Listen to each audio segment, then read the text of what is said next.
C'est un symptôme mis sous l'eau et pourtant c'est la première cause de stress chronique et de fatigue chronique, la perte de mémoire. Et pas besoin d'avoir 70 ans pour en souffrir. Le truc, c'est que quand on mange des œufs le matin, que l'on fait du sport chaque semaine et que l'on dort 8 heures par nuit, mais qu'on n'arrive pas à retenir son cours, qu'on n'arrive pas à retenir ce que nous a dit notre conjoint ou notre conjointe, ou qu'on est totalement épuisé dès qu'on doit réfléchir un peu trop. Et dans ce cas, on ne sait plus quoi faire. Ne bouge pas, laisse tomber le guarana, le thé vert et le café qui te boostent et t'épuisent juste derrière. Laisse-moi te présenter 9 aliments qui, intégrés chaque semaine dans ton alimentation, vont te permettre de pousser un petit peu tes capacités cognitives sans pour autant t'épuiser.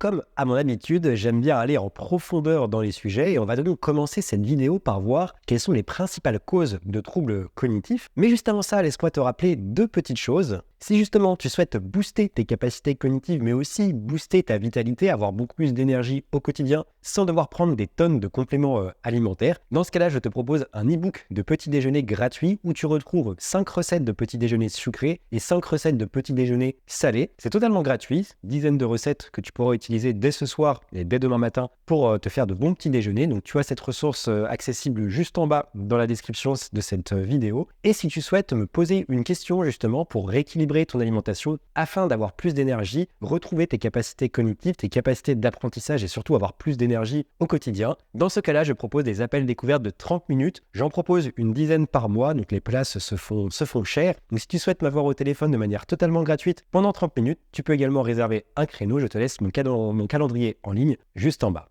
Alors on voit de nous-mêmes, on voit sur nous-mêmes et sur les autres que nos capacités d'attention sont nettement plus réduites au fil du temps. On a de plus en plus de mal à se concentrer sur des contenus longs, à se plonger dans un livre pendant plusieurs heures, plusieurs minutes, plusieurs heures, ou tout simplement à nous mettre rapidement dans un état de concentration. Il est évident qu'il n'y a pas que l'alimentation qui est en jeu dans ces soucis de concentration et de mémorisation, il y a la société de manière globale et nos habitudes de vie que nous sommes plus ou moins contraints de prendre pour nous adapter à la société. Je vais donc te partager ici les principales causes de troubles cognitifs pour que tu puisses déjà agir sur ton mode de vie, sur ton mode de fonctionnement avant d'aller chercher des aliments qui vont te permettre de te booster au niveau cognitif. Le premier facteur de trouble cognitif, c'est la surexposition aux écrans et je tenais réellement à en parler dans cette vidéo. Et ici, il va y avoir 3 problèmes avec la surexposition aux écrans et on parle déjà au bout de 2-3 heures d'écran par jour, on peut déjà avoir des problèmes au niveau de la concentration. La première chose, c'est que la surexposition aux écrans va nous stimuler au niveau de la dopamine, on va surproduire de la dopamine et donc on va se retrouver en carence dopaminergique dès lors que l'on n'aura plus les écrans devant nos yeux. Et tu sais que la dopamine est impliquée tout simplement dans la mémoire, dans l'attention, dans l'éveil.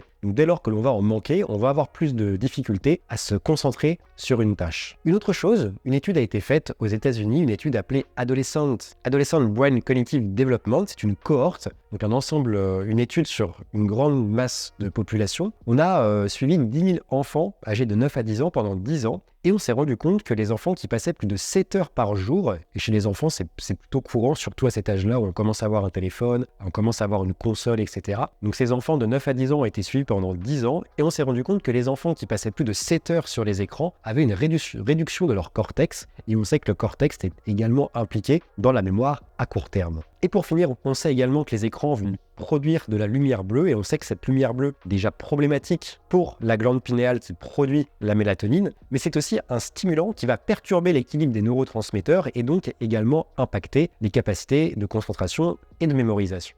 Le deuxième facteur de trouble cognitif, c'est le manque de sommeil. Alors on sait que le sommeil paradoxal est impliqué dans la consolidation de la mémoire épisodique, c'est-à-dire ce que l'on a appris durant la journée, et le sommeil lent qui lui représente 50% de notre temps de sommeil global, si on dort comme il faut, si on dort bien, lui est impliqué dans la consolidation de la mémoire procédurale. Donc la mémoire procédurale, c'est la mémoire plus long terme, mais c'est surtout la mémoire qui nous permet de faire des choses de manière instinctive, comme marcher, des choses que l'on a appris depuis des années, comme marcher, comme aller aux toilettes, comme respirer, ce genre de choses. Et donc si tu te biaises, si tu commences à ronger sur ce temps de sommeil lent, effectivement, tu vas commencer à avoir des problèmes de cognition, de comportement, et là, ça peut poser un problème. On sait donc que dès lors que l'on manque de sommeil, on va être impacté sur le sommeil lent et sur le sommeil paradoxal, et on va donc être pénalisé au niveau de nos capacités cognitives de concentration et de mémorisation. Le troisième facteur, c'est la sédentarité. Et là, on parle également, ça peut être des personnes qui vont faire du sport, mais qui peuvent être sédentaires au quotidien parce que tu peux faire 2-3 séances de sport par semaine. Si tu restes assis pendant 7-8 heures chaque jour, si tu as tendance à ne quasiment rien faire lorsque tu es en repos le week-end, etc., tu rentres dans un mode de vie sédentaire. On sait déjà que 13% des cas d'Alzheimer seraient liés justement à un mode de vie trop sédentaire. On sait également que la sédentarité amène à un rétrécissement du lobe frontal qui est impliqué dans la prise de décision, dans la motricité, dans le langage et également dans le comportement. Mais la sédentarité est également impliquée dans le rétrécissement du lobe temporel médian qui, lui, est impliqué dans le déclenchement de la maladie d'Alzheimer et également impliqué dans des difficultés de concentration. De manière générale, se priver d'activité physique et rester sédentaire, c'est se priver des bénéfices que peut apporter l'activité physique sur le cerveau, c'est-à-dire augmenter la plasticité cérébrale, augmenter le métabolisme du cerveau et augmenter la fonction vasculaire cérébrale, c'est-à-dire la circulation sanguine au niveau du cerveau. Un autre facteur important qui a un impact forcément sur le cerveau, c'est la prise d'anxiolytiques et d'antidépresseurs. Et c'est important d'en parler puisque sur cette chaîne, forcément, j'accompagne des personnes en situation de fatigue chronique, de burn-out et parfois même de dépression. Et forcément, c'est des comportements qui peuvent surgir. Et c'est surtout sur le long terme que ces médicaments vont avoir un impact. Une étude publiée justement dans le National Library of Medicine aux États-Unis, réalisée sur 1207 personnes qui prenaient des benzodiazépines, donc des puissants anxiolytiques, a démontré justement que ces personnes avaient des symptômes pendant plus d'un an. Alors des personnes qui en prenaient ou qui en avaient pris avaient au moment de la prise de benzodiazépines, avaient des effets secondaires jusqu'à 1 an et demi après la première prise, donc qu'ils aient continué le traitement ou arrêté d'ailleurs le traitement. Et ces effets secondaires, ce sont des pertes de mémoire, des difficultés de concentration, de l'anxiété généralisée et d'autres symptômes comme des terreurs nocturnes ou d'autres symptômes qui peuvent vraiment impacter la vie quotidienne de ces personnes. On sait également que ces benzodiazépines peuvent augmenter les risques de démence lorsqu'ils sont pris sur le long terme et leurs forts effets sédatifs vont également avoir des effets hypnotiques sur le cerveau, donc ça peut réellement avoir un impact sur la concentration et surtout sur la mémoire à long terme et c'est ça qui est le plus inquiétant avec ces médicaments.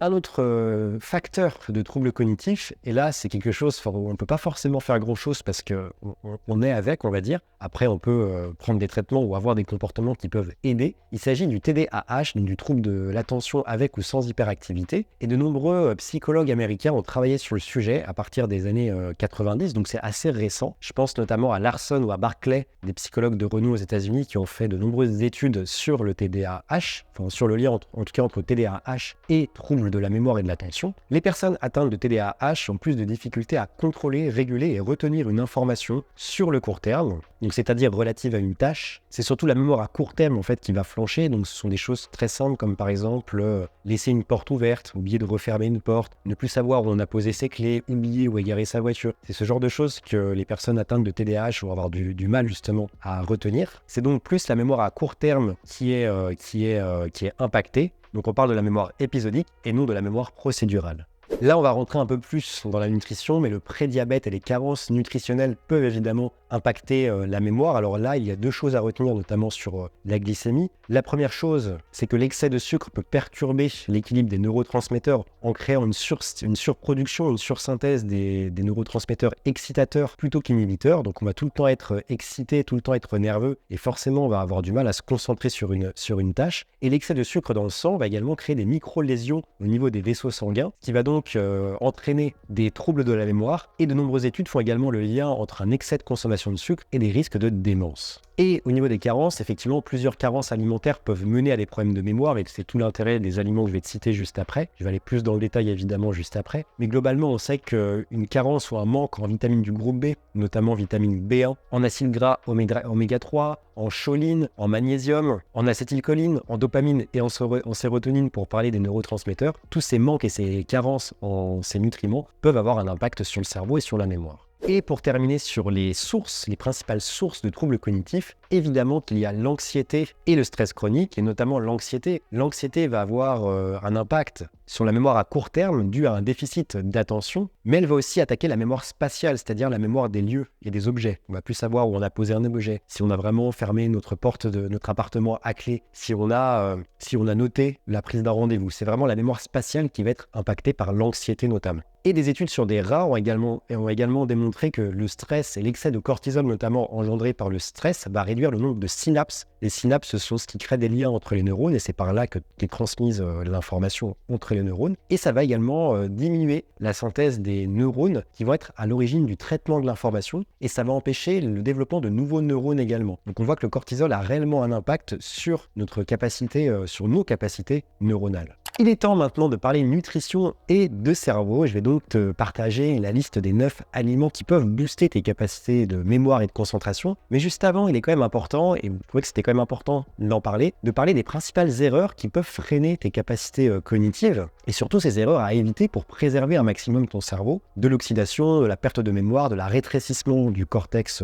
préfrontal, de toutes ces choses-là. Donc je vais te les citer rapidement et ensuite on finira par te partager ces aliments et tu verras que je suis vraiment sorti des sentiers battus. Je te partage pas les aliments qu'on te rabâche dans toutes les vidéos, mais je suis vraiment allé piocher dans la micronutrition pour te partager des aliments qui sortent du commun et qui ont un réel impact pris chaque semaine sur ton cerveau. La première erreur à faire au niveau alimentaire et qu'il faut éviter, c'est bien sûr la trop forte consommation d'alcool. L'alcool va ralentir le fonctionnement de ton cerveau, va entraîner la perte de tissu cérébral. On va également avoir un rétrécissement du volume du cerveau dès que la consommation elle devient quotidienne. Et je sais que pour beaucoup de personnes, même si c'est un verre ou une bière par jour, c'est déjà de la consommation quotidienne. Et l'alcool va encore une fois impacter aussi le cortex frontal qui régit la prise de décision et également le comportement. C'est pour ça que les personnes qui consomment beaucoup d'alcool sont très impulsives de manière générale ou au contraire très déprimées, très refermées sur elles-mêmes. Et l'alcool va aussi agir sur l'hippocampe. Et l'hippocampe, on sait qu'il est impliqué dans la mémorisation. Ça va bloquer les informations entre la mémoire court terme et la mémoire long terme. Donc dès lors que l'on boit beaucoup d'alcool, en fait, on prive sa mémoire long terme et on vient effacer progressivement des souvenirs de son cerveau et donc forcément des informations importantes qui peuvent être liées à ton travail, qui peuvent être liées à ta famille et ça vient finalement impacter toute ta vie.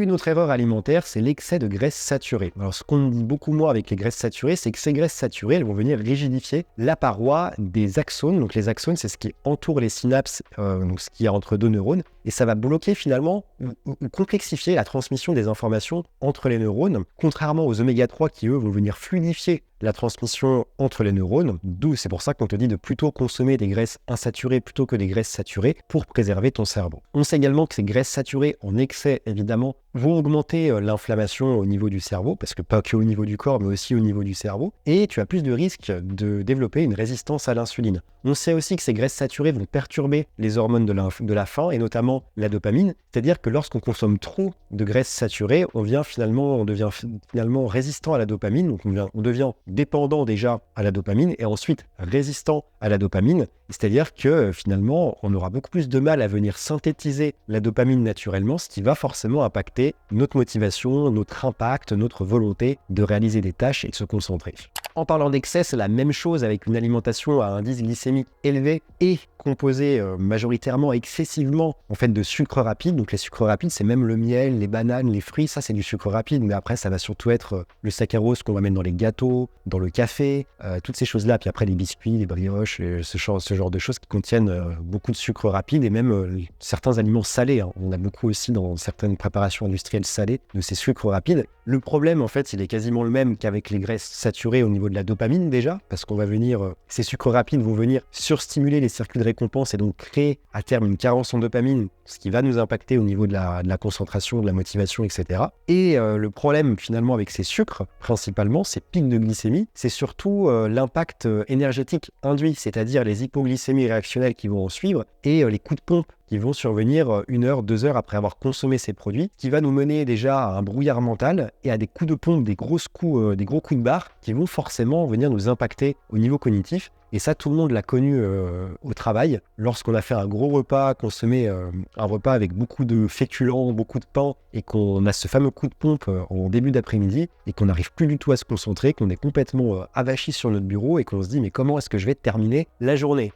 Une pratique alimentaire dont on parle un peu moins, alors on en parle sur certaines chaînes Naturo et moi j'en parle aussi dans mes emails privés, ça m'est arrivé d'en parler dans mes emails privés. D'ailleurs, tu n'es pas encore abonné aux emails privés, tu peux t'y abonner gratuitement juste en bas. Je partage des emails détaillés de micronutrition pour t'aider justement à équilibrer ton alimentation afin d'avoir plus d'énergie au quotidien. Et tu as aussi toutes mes infos sur mes services, sur mes programmes, sur des ressources gratuites en avant-première avant tout le monde. Donc c'est aussi un avantage pour toi. Donc ça, cette pratique alimentaire, ce sont les aliments hautement chargés chargés en métaux lourds. Et quand on parle de métaux lourds, on va penser notamment aux aliments qui vont être chargés en mercure. Ça va être le cas notamment des certains poissons, comme la morue, le maquereau ou le thon, qui vont être les 3 principaux poissons les plus chargés en métaux lourds d'après les études. Et après, il y a d'autres aliments qui peuvent être également chargés en méthylmercure. C'est cette forme-là qu'on retrouve dans les aliments. Ça peut être le riz non bio. Et 60 millions de consommateurs a fait une étude récemment sur les riz non bio pour partager les pesticides et les métaux lourds présents dans les riz non bio. Et en fait, la majorité des riz non bio de supermarchés sont contaminés. Et ça va être également les produits au rayon diététique. Donc tu sais, les rayons verts, là, où tout est marqué sans matière grasse, sans sucre, où tu as tous les biscuits diététiques, les légumineuses, enfin tous ces trucs-là. Et c'est surtout dans les produits industriels diététiques que tu vas retrouver du mercure. Tu as plus de risques en tout cas de trouver du mercure. Et le mercure, il va impacter principalement le système nerveux, le cerveau et le développement du fœtus chez la femme enceinte. Ça, on en parle souvent également dans les entretiens individuels, mais oui, l'excès de thé et de café n'est pas bon pour la santé et c'est la même chose pour le cerveau. Alors au-delà du risque, notamment avec cette haute teneur en caféine de ces boissons, du risque d'augmenter l'inflammation au niveau des cellules neuronales, et aussi augmenter la nervosité, ce qui peut impacter évidemment notre concentration. Ce sont également des boissons chélatrices de magnésium et de zinc. Une chélatrice, c'est-à-dire qu'elles vont faciliter l'élimination du magnésium et du zinc. Et or, le magnésium est essentiel en fait pour se sentir serein et combattre la fatigue. Donc ça pour être finalement plus concentré. Et le zinc, c'est un puissant, il est indispensable pour l'énergie cellulaire et donc forcément pour l'énergie cellulaire également au niveau du cerveau. Donc ces deux, en consommant ces boissons, on se prive finalement de certains nutriments que tu peux apporter via ton alimentation, mais directement les éliminer via tes urines et c'est quand même dommage. Et encore une fois, ça on en parle très peu, mais l'excès d'acide phytique va également avoir un impact sur ton cerveau. Alors forcément, l'acide phytique, on va en retrouver principalement dans le blé moderne, dans les céréales de manière générale qui ne vont pas être germées, dans les légumineuses, dans les oléagineux et les purées d'oléagineux. Et le problème de l'acide phytique, en fait, c'est tout simplement la même chose, c'est que ça va venir chélater de nombreux nutriments. Donc, encore une fois, le magnésium, le zinc et aussi le potassium qui sont, eux, impliqués dans la fatigue mentale. Et donc, il faudra donc faire attention de ne pas surconsommer tout ce qui est purée d'oléagineux, tout ce qui est céréales non trempées, les légumineuses également non trempées ou pas assez cuites. Donc toutes ces pratiques-là, il faut faire attention à ces pratiques et à ces excès d'aliments pour éviter l'excès d'acide phytique.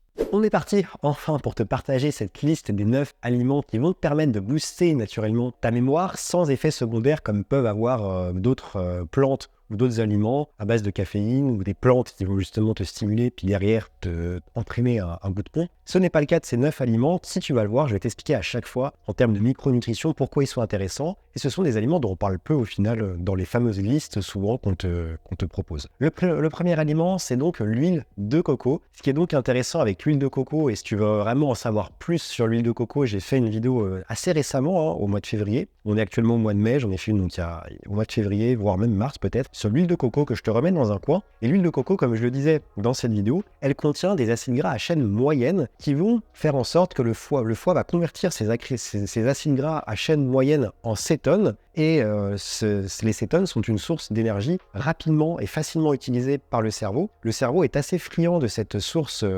d'énergie. Et le mieux pour justement avoir les effets encore plus rapidement des cétones, qui sont déjà en fait utilisés rapidement par l'organisme, parce que le but c'est justement que le corps ne va pas stocker en fait cette source d'énergie contrairement aux glucides. Si tu veux bénéficier encore plus des effets, enfin plus rapidement en tout cas des effets des cétones, tu peux ajouter de l'huile de coco dans ton café pour faire ce qu'on appelle un bulletproof café, un café gras en français. Si tu souhaites le faire, tu as juste à ajouter une cuillère à café le matin d'huile de coco dans ton café et comme ça t'évite aussi si tu veux ne pas en consommer durant la journée parce que peut-être que tu n'aimes pas trop le goût, que tu sais pas comment le combiner avec tes aliments. Hop, dans ton café, c'est assez simple. Si tu souhaites le faire, c'est vraiment le moment en ce moment parce que l'huile de coco que moi j'utilise et avec qui je suis partenaire, donc NutriPure, huile de coco bio, non désodorisée, vierge, du tip top au niveau qualité. En ce moment, tu as un double anniversaire sur le site, donc l'huile de coco est à entre moins 10 et moins 25%, donc ça dépend des produits. Il me semble que l'huile de coco est à moins 10% en ce moment, en plus des 10% que je t'offre avec mon code parrain Terrain Bien-être 10, tout attaché en majuscule, au moment de ta commande. Donc si tu souhaites commander l'huile de coco, qui est moins chère que chez Coro ou que chez Casidomi d'ailleurs, je le précise, et qui est tout autant qualitative, je te mets le lien de chez NutriPure juste en bas. Le deuxième aliment, et celui-ci, il est vrai qu'on le cite un peu plus dans les listes d'aliments, alors je m'en excuse m'excuse, mais tu verras qu'il y aura des choses un peu plus originales juste après. C'est le saumon. Le saumon, il contient 1200 mg de DHA, ces fameux acides gras polyinsaturés dont 80% de la population est carencée aujourd'hui, même les personnes qui sont omnivores, parce que ce sont des acides gras polyinsaturés qu'on a réellement du mal à retrouver aujourd'hui en haute dose dans notre alimentation, et le saumon est l'aliment qui en contient le plus de ce fameux DHA. Et il faut savoir également que le saumon contient en haute dose du sélénium. On va voir un autre aliment très riche en sélénium juste après. Ce sélénium, c'est un des principaux antioxydants qui va permettre de lutter contre les radicaux libres qui vont justement attaquer le cerveau. Donc, en ce sens, le sélénium va protéger le cerveau.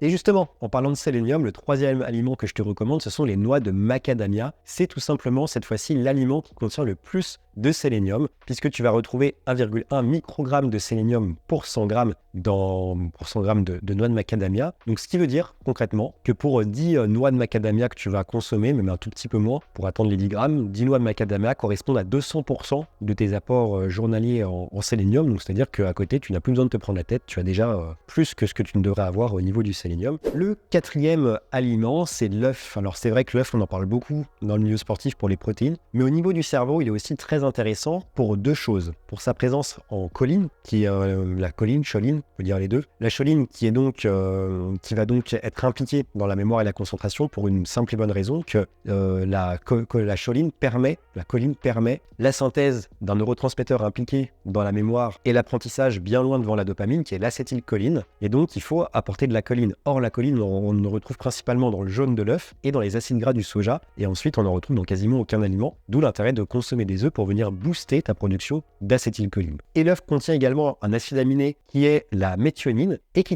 est impliqué dans la synthèse de trois autres molécules qui sont la cystéine, la taurine et le glutathion. Donc, on a un antioxydant et deux acides aminés. Et en fait, ces trois molécules vont être directement appliquées dans la santé du cerveau. Et pour terminer, on sait également que la méthionine est de manière générale impliquée dans la synthèse des différents neurotransmetteurs. Donc, choline et méthionine sont contenus en grande quantité dans l'œuf et c'est pour ça que je te recommande d'en consommer pour ton cerveau. Un autre aliment important, alors j'en suis pas forcément très fan, non pas parce que j'aime pas le goût, mais parce que c'est quand même un aliment qui est très riche en acides gras et on a souvent tendance à l'oublier parce qu'on vante tous ses mérites, mais on oublie quand même que c'est quand même que du gras quasiment. C'est le cacao. Le cacao, notamment le cacao 100%, hein, je parle bien sûr du cacao qui se rapproche le plus des 100% plutôt que du Kinder Country qui va contenir 10% de cacao et le reste ça va être du sucre sous forme de saccharose, donc du sucre rapide et des laits dégueulasses bourrés d'hormones, pour le dire de manière très polie. Non, ici je parle vraiment du vrai cacao qui va contenir un alcaloïde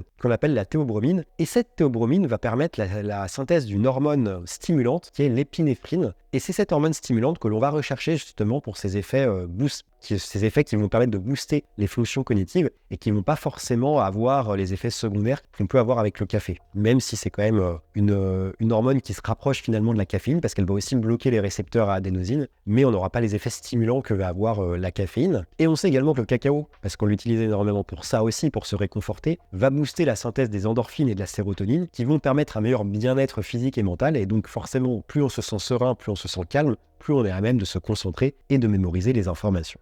Alors là, je m'excuse par avance pour les personnes véganes, mais le parmesan est également un aliment que tu dois intégrer pour ton cerveau, puisque c'est l'aliment qui contient le plus de tyrosine. Et on sait que la tyrosine est un précurseur d'un neurotransmetteur qui est la noradrénaline. Et cette noradrénaline est importante pour la synthèse de la dopamine. Et donc tu sais, je te l'ai assez répété dans cette vidéo, que la dopamine est très importante pour ton éveil, ton attention et également ta concentration. Le problème de la tyrosine, c'est qu'elle entre en concurrence avec d'autres acides aminés. Et donc il faudrait consommer plus de tyrosine que d'autres acides aminés comme la glutamine, comme la taurine, etc. pour éviter qu'il y ait une concurrence entre tous ces acides aminés et qu'au final, l'organisme ne sache pas vraiment laquelle utiliser et qu'on vienne biaiser la synthèse de la dopamine. Donc l'idée, c'est vraiment d'augmenter soit par les compléments alimentaires, soit par justement des aliments comme le parmesan qui vont booster la production de tyrosine et qui vont donc lancer la machine, production de noradrénaline, production de dopamine et donc meilleure concentration.